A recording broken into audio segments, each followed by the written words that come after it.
So how are gun owners and gun enthusiasts feeling about all of the talk of new gun policy? I sat down with a panel of gun owners from Florida, Alabama, Connecticut, Arizona, and New York. 3 of them say they are now having second thoughts about their own weapons in light of the massacre in Parkland, Florida. So here's part 1 of our conversation. How many of you felt after the Parkland shooting that something was going to change, that Parkland was a tipping point? Show of hands. Why did you feel this time was different? This time because the kids, the children from the school, have been so front and center and so active that it just gave a little bit of a different feeling, especially because they're the next generation and they're speaking up. Not that I agree with what they're pushing, but I think the use of social media and the snowball effect from what they've been able to do in this past week is entirely different from any of the previous incidents. People have had enough. It's really that simple. I think sentiment is changing. I said the first day that there was going to be a tipping point at this point. We've just had enough of this constant carnage. And the question becomes, why do we not do something about it? It's really that simple. Why? I think that we're having a really hard time focusing in on what the real issues are. And we all want this to stop, and we all want a fix, you know, but the fix isn't banning guns. The fix is much deeper than that. Well, let's just take a vote right here. How many people would be comfortable with an assault weapons ban? Show of hands. 2 of you. Okay, why not? I don't think there needs to be a ban. There needs to be modifications to the weapons, limitations to the weapons. Meaning not high magazine capacity? Correct. An AR-15 should not be used as a home protection weapon. Why not? Welcome to 1984. Do you know what a fabulous gun that is for women? It is a fabulous gun. So is a shotgun. Yeah, a shotgun's actually a much better weapon. No, but it's much harder to handle, not for a woman. Your accuracy doesn't have to be. That's a fallacy, too. As you hear a pump-action shotgun go, most people will leave. That's a fallacy. You also don't need home protection. You don't need guns for home protection. The probability that you'll be involved in a gun-related crime is 0.003%. If I have somebody breaking into my home, I need a means of self-defense. Whether that's a handgun, whether that's an AR-15, that should be my choice. And frankly, I think the law allows that choice. If they banned AR-15s, you could still defend yourself with your handgun.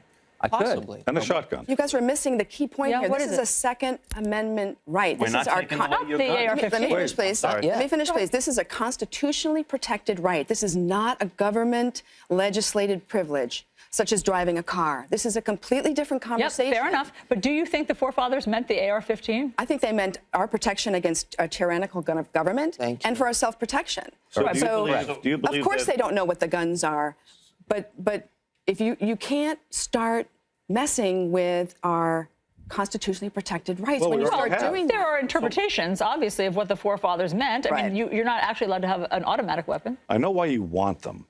I know they make a lot of noise, they shoot a lot of bullets, very macho gun, it's cool looking. I understand why they want them, but nobody can tell me why you need it. We don't have to need it. It's a constitutionally protected right. Those kids need it to live. Yeah. Of course they did. And the AR-15 isn't a constitutionally protected right.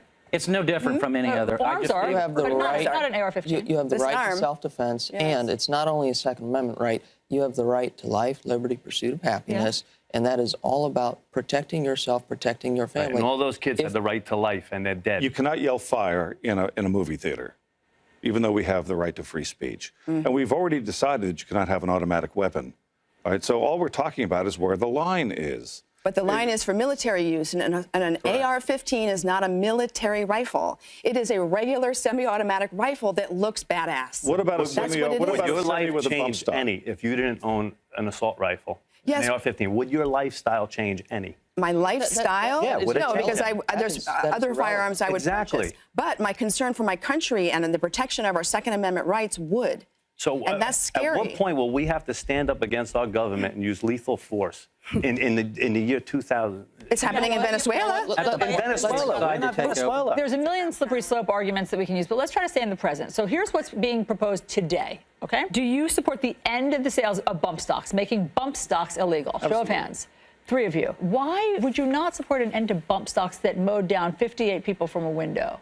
Oh, that's a loaded question. A gun cannot do anything unless someone is operating it. Thank you. It is a tool. And if sick people have a mental issue, Yeah. that is them. It's not the gun. I could do the It's an same thing with accessory. my By belt. law, it's not illegal. It's an accessory. It's not considered an automatic weapon. Okay. You have a bump stock. And you know- How many times has a bump stock been used in a mass But shooting? why are you comfortable with? Why are you defending bump stocks?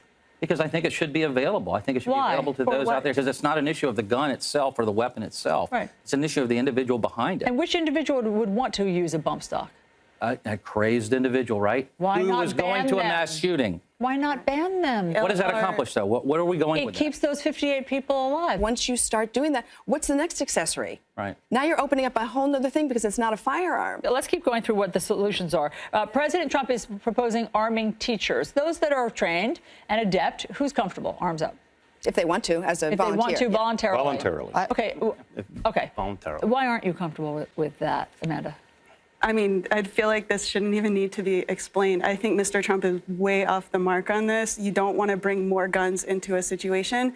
The answer to solving violence is not more violence. You were a teacher Yeah, for the 7 years. last thing I want is a gun in my classroom. And when you're trying to shoot a shooter that's in the building, you're going to hit kids. Or if the police show up and you're a black teacher holding a gun because you were defending against a shooter, you're going to get shot. I totally understand what you're saying and that concern, and I know a lot of people have that, you know, but I think we agree we don't want people armed that aren't prepared to do what needs to be done if they have to and don't have the training. No one can possibly be prepared for a situation where you're you can train firing for it. gunshots around You children. don't have You that can't right to prepare make for that choice for children that are in school when they could be protected by somebody don't have the potentially right with to a make the gun choice that that has they might get caught in training. crossfire. You don't have the right wrong. to rule over their life Have and you- say that have they you ever didn't been a have the teacher? opportunity to save those children. But you're ruling over teacher. their lives saying that we should have AR-15s and allow someone to bring it in. Incorrect. For my self-protection or in a classroom, I want anything that's better than what he has. And I want more rounds than whatever he has. Okay, so here's why a couple of them are so relevant. They're all three of them are rethinking their own gun purchases, but two of them destroyed their guns. So Scott, on the lower left, he's the one whose video went viral. He destroyed his AR-15 because of what he saw in Parkland. So tomorrow, we're going to talk to him about why he decided to do this. Also, the teacher on the right-hand side, the blonde on the lower right, she also destroyed her gun because of Parkland. So we're going to ask what's happened in their lives if they regret doing that. No, so look, I think that this is a very fair reflection of where people's minds are on this issue. And at the end of the day, it becomes about the political will. If there's no question that legally, you know, some of the people there are wrong about what you can do and you can't do legally. Yes, it's a right in the Constitution and the Bill of Rights. It can be subject to reasonable regulation. Even Scalia said that, and we have it. If the politicians want to do it, they will be rewarded or punished at the polls. That's the way it should work. Will some of those people be upset? Yes. That's the price of political action. All right, so part two of our sit down with gun owners is tomorrow.